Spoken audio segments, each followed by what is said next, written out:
character creators are a popular feature of modern video games, granting you the ability to put any character or even yourself into the game for a fully immersive experience. While character creators can be found in any genre, it seems like anime game fans have a certain fixation on them. If you look at nearly any anime game concept or wishlist, they'll probably include a character creator. Whether it's Naruto, One Piece, or My Hero Academia, regardless of the anime game fans want to play as themselves or their own original characters alongside their favorite characters from their favorite anime. But rather than looking at what character creators could be possible, let's look at which ones already exist. Today, I'm going to be going over 6 different anime games that all include a character creator, ranging from surprisingly pretty good to surprisingly pretty bad. So, let's get started. One of the most popular anime game concepts is a Naruto open world MMORPG where you can create your own character, choose your own village, and become a ninja. Well, we didn't really get that. Instead, we got Naruto to Boruto Shinobi Striker, a 4 vs 4 team-based action game where 2 teams compete to complete various objectives before the opposing team does. In addition to team play, there's a focus on character customization, allowing you to design your own ninja, choose clothing, weapons, and jutsu.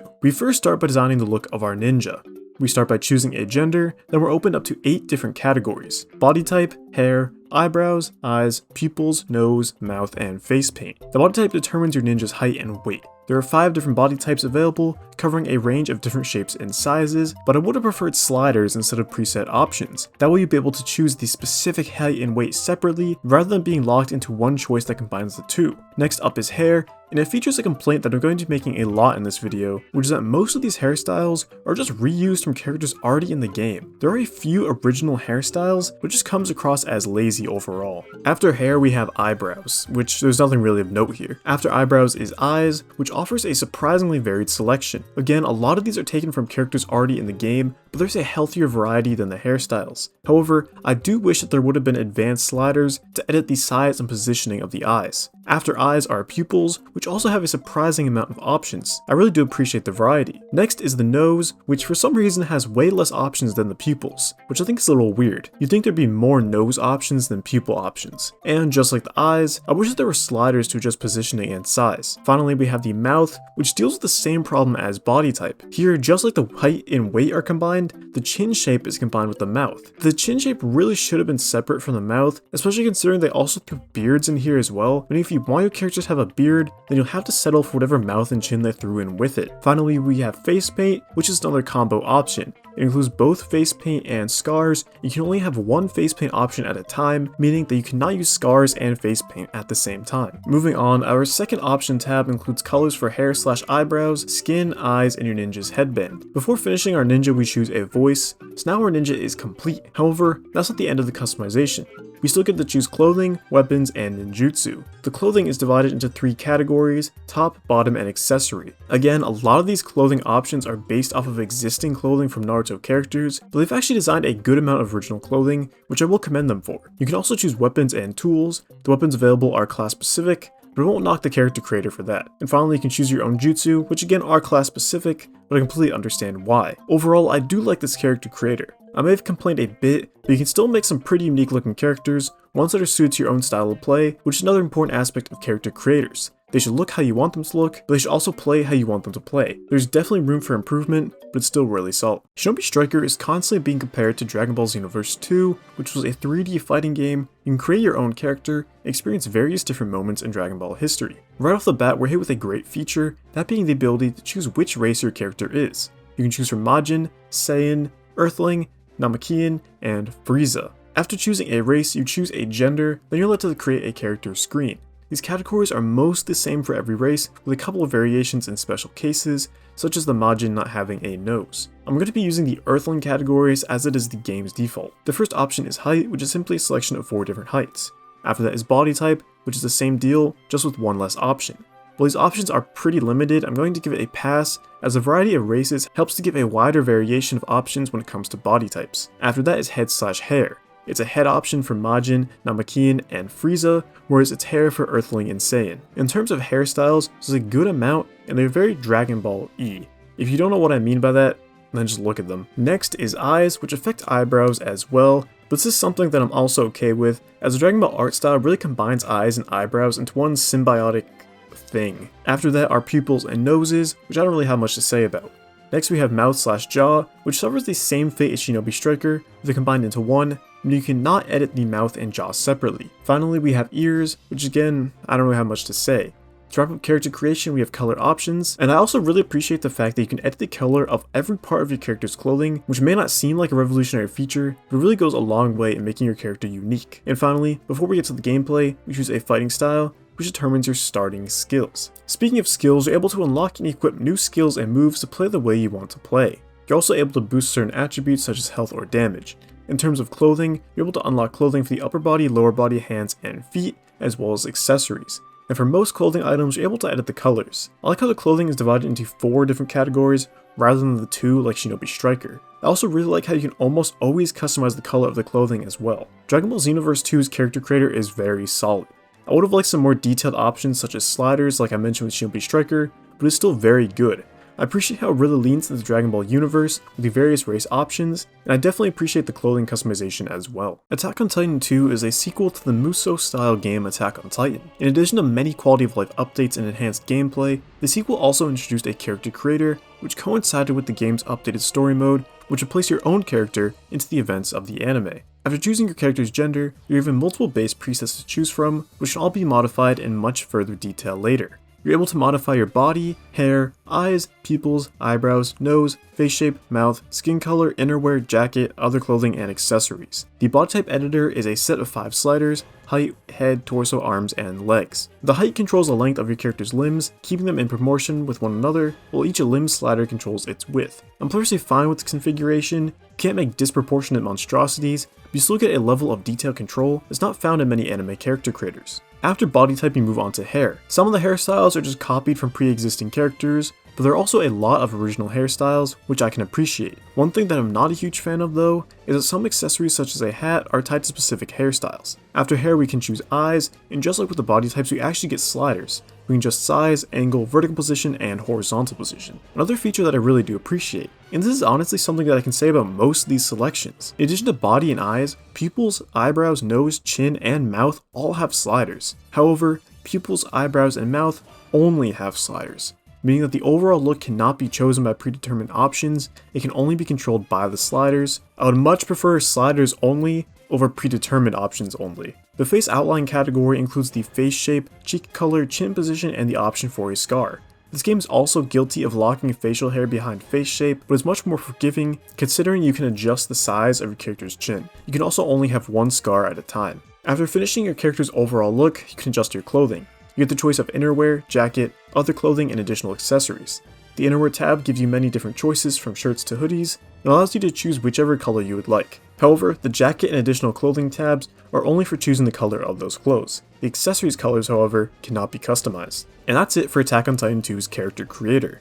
It's given us the highest level of detail so far, mainly due to the inclusion of multiple different sliders on multiple different tabs. I'm also a fan of the many different color options for the clothing, which really helps your character stand out from the others. But of course, if you would like, you can always go with the default colors to fit in with the rest of the survey core. In terms of gameplay customization, there isn't much besides choosing different weapons which all play the same, just vary in terms of looks and stats. However, I completely understand why there isn't much gameplay variation, as this really isn't the type of game that would allow it. All in all, a very good character creator whose level of detail complements the story mode's immersion very well. Sword Art Online Fatal Bullet is a third-person looter shooter set in SAO's in-universe MMO, Gun Gale Online. Its character creator is interesting. The game offers plenty of weapon variety and a whole host of RPG elements that add an additional layer of strategy, but the actual character customization itself is quite limited. You first start by choosing a gender, then choose a base to start with. What's really weird is that the only variation between the databases is the height, and the first option after that is the body type, which also only changes the height. So I'm not really sure what the point of the databases are. After choosing your body type, you are then able to edit more specific details in relation to the body shape using a set of sliders. However, variation from the minimum value to the maximum value is not very large. So even though there are detailed options, the options themselves don't give much variety when it comes to the actual appearance of your character. Next is the face type, which I'm quite annoyed with. Instead of having separate options for eyes, mouth, and nose, they're all combined into one. And the only thing you can customize for these parts are the colors for the eyes and eyebrows. It's very limiting. After the face is hairstyle. Like most of the character creators, a lot of these are reused from characters already in the game, but they do have some original ones, which is nice. After that is decals, or in other words face paint, and I feel like a broken record, but you can only have one at a time. Finally, you choose the colors of your chosen parts, and then a voice. Beyond that, you can unlock different clothes. However, said clothing only comes in one full set. You can choose additional accessories, but all clothing is combined into one choice, meaning you cannot choose individual shirts, jackets, pants, etc. In terms of gameplay choices, you can choose from a wide range of weapons, as well as choose different abilities, gadgets, and spend XP to upgrade various different stats. I like all of these RPG elements, but the actual character customization itself, with this limiting choice and lack of clothing variety, makes this a very weak character creator. Jump Force is a crossover 3D arena fighting game between some of Shonen Jump's biggest hits. It's also the first and only character creator on this list to feature a realistic art style. We first start by choosing a character's gender, then in place of choosing a base design, we choose a fighting style. At launch, there were only 3 options, one for Naruto, One Piece, and Dragon Ball, but in a later free update, a 4th option was added, that being a sword fighting option, most likely to reference Bleach. After choosing a fighting style, we're shown what categories we'll have to edit. Body, hairstyle, eyebrow, ear, eyes, right and left pupil, nose, mouth/jaw, features 1 and 2, and finally a voice. The body category features sliders for height, body type, and chest. The problems with most of these character creators' body types persists. It uses sliders, which is good, but the difference between the minimum and the maximum is too small. You can't make a really short character, you can't make a really wide character, you can only work within the restricted boundaries of the predetermined adjustments. I think in Jump Force this is more egregious, because this game features characters with many different shapes and sizes. You have child characters like Gon and Killua, you have large characters like Majin Buu, you have buff characters like All Might, etc. But you cannot make your own character as wacky or out there as any of those. Moving on to hairstyles, like usual we have a lot of reused hairstyles, but I particularly like what original hairstyles they've chosen to include here. There are hairstyles that noticeably correspond to characters who didn't make it into the game, such as Rock Lee or Sakura, giving you the ability to make them as a created character instead, which is a nice addition. Next is eyebrows, and there's not much to say, besides the fact that there are no slider adjustments options. The rest of the options like eyes and nose suffer the same problem. They all have multiple different choices, but no sliders for advanced adjustments. I do however appreciate the opportunity to have 2 different types of pupils, which is a nice touch. Mouth and jaw are combined into one list, but there are still different choices for some reason. And the 2 feature tabs are for face paint, scars, and facial hair. And for once you can actually choose 2 different ones at the same time, but of course it's too good to be true, because the facial hair options are very limited. I guess you just can't win them all. And finally you choose a voice. Once you've gotten into the actual game, you'll have the ability to unlock and choose different clothing and special attacks. For clothing there are tops, bottoms, hands, feet, and accessories. I like that they're the same in-depth categories as Dragon Ball Xenoverse, rather than limiting to simply top, bottom, and accessories. And for special attacks, you unlock most of the abilities characters use in-game. Jump Force's character creator is seemingly above average. There's a fair amount of customization, but of course there's always room for improvement.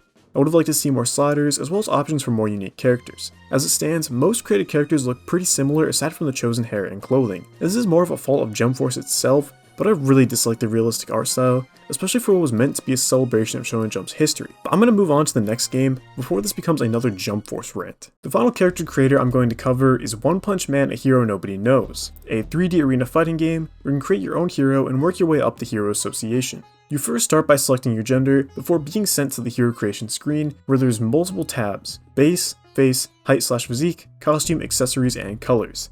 Base consists of your hero photo, which you'll do last, as well as your voice. Under face you can choose a face, features, and hairstyle. Just like with SAO Fatal Bullet, the facial features are locked to preset faces. I do not like this concept, and I wish you could just choose facial features separately. After face is features, which are scars and face paint. The hairstyles are also just mainly copy and pasted from pre-existing characters. The next tab is height/physique, with height, head size, upper physique, lower physique, hand size, and foot size. You can probably anticipate what I'm going to say already, but I like the number of sliders here, but I do not like the range of the sliders themselves. They always end too early. Why not let us crank them up further than this limit? This character creator is supposed to be goofy, but when it comes to the actual character's physique, we aren't allowed to make anything too abominable. After physique is costume, which consists of upper body, lower body, hands, feet, and weapons. It's got the same costume system as Jump Force, which I did appreciate because it's more than just tops and bottoms. However, we run into a similar problem with the faces. A lot of these are just reused from characters in the game already, and the original ones are incredibly generic, like t-shirts or track jackets. Accessories are where things get more interesting. You're able to place these accessories on practically any part of your character, and equip up to 8 in total. You can even edit their placement in depth. This is an actual good feature, and definitely helps One Punch Man stand out from the rest. Finally, we have colors, which just allows you to edit the colors of various parts, even allowing you to edit the color of the clothing, which is a nice addition. In terms of gameplay, like Fatal Bullet, there are a number of light RPG elements, such as stats.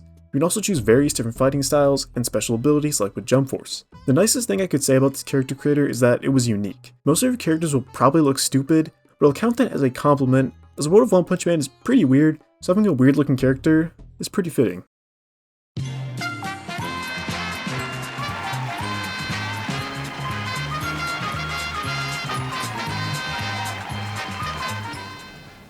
Welcome to the annual Centennial Anime Video Game Character Creator Awards, where I award awards to the most deserving anime video game character creators. While my reception to a lot of these anime video game character creators was lukewarm to say the least, I do have to single one out as the worst anime video game character creator. And that worst anime video game character creator award is going to go to Sword Art Online Fatal Bullet. Its various RPG elements couldn't save it from the fact that its customization was just too limited, especially when it came to the preset faces and all of the clothing being stuck as one set rather than dividing into multiple different parts, such as tops and bottoms. Now, a lot of these character creators did feel pretty samey, and even the winner of this award is kinda similar to some of the other ones, but it did enough to set itself apart.